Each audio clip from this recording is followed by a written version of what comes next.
Now,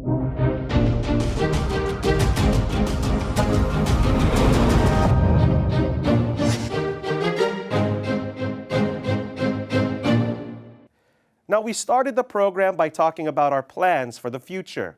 Well, what if you found your passion, but something kept you away from it? Would you give it up? Our next story comes from Brother Chris Blancas from the District of British Columbia. A personal trainer, he learned how a shift in prayer and perspective can lead to gratitude and, most importantly, God's blessings. Let's welcome Brother Chris to the stage.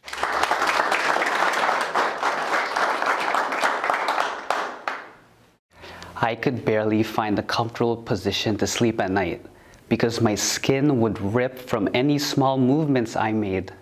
I was oozing blood and fluid from almost every crevice on my body, so I frequently covered myself in bandages, just like a mummy. I was gross. I avoided everyone, or maybe everyone even avoided me. I mean, my skin smelled like old rotting pizza. Who would even want to be around me? My confidence was at my lowest. Whenever my friends would ask me to go out, I would always just say, I'm busy with work. But really, I had to quit my job as a trainer, a job I was passionate about, because it started to hurt to even move. I had been to 6 different doctors, 4 general practitioners, and 2 specialized dermatologists, all who told me the exact same thing. It's just a severe case of eczema, and I had to learn to live with it. All they could do was prescribe me increasingly more potent doses of different drugs and creams that only seemed to make things worse.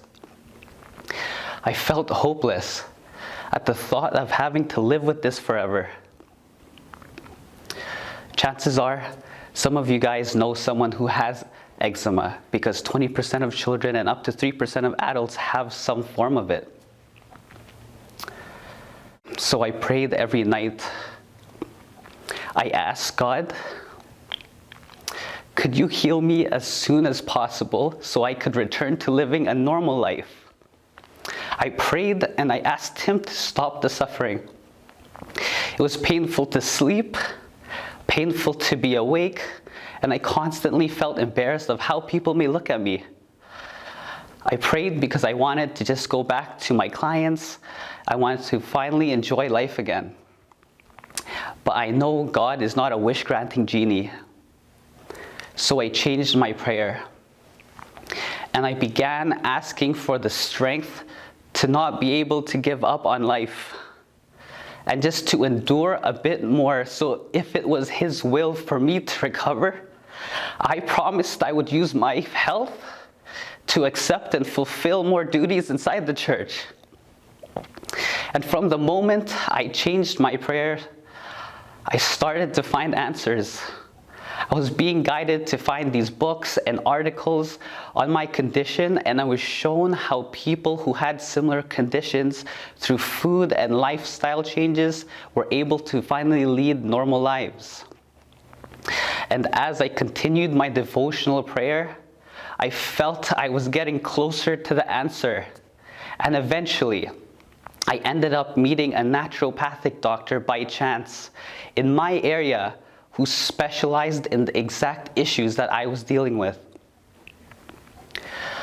But before my first appointment with this naturopathic doctor, I prayed and I asked God, can this doctor finally help me? And as I sat in that waiting room, fully wrapped with bandages, some to cover up the open skin, I prayed. And I began to feel at complete peace because I felt like God led me to this moment.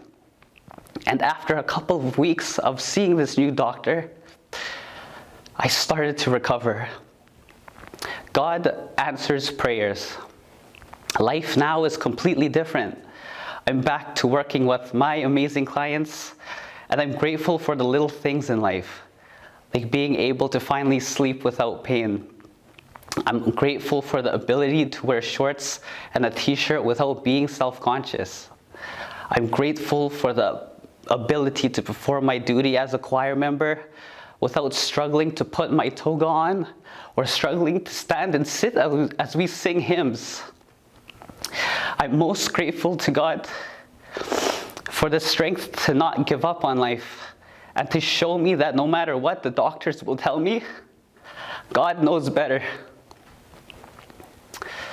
So that if you're suffering from eczema or any other illness, keep praying to God to help find an ease to your suffering.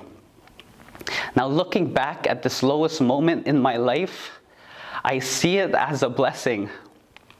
I see it as a blessing because no matter what may happen in this world, and no matter what obstacles I am facing in life, no matter how much suffering I may be going through, if I fervently pray to God and ask Him for His help, He will provide.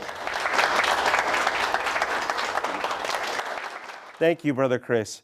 Your story of perseverance and faith will undoubtedly inspire others to have that same faith in God, especially when they face the intense challenges young people face today, or anyone that may have to face a challenging health crisis such as you did.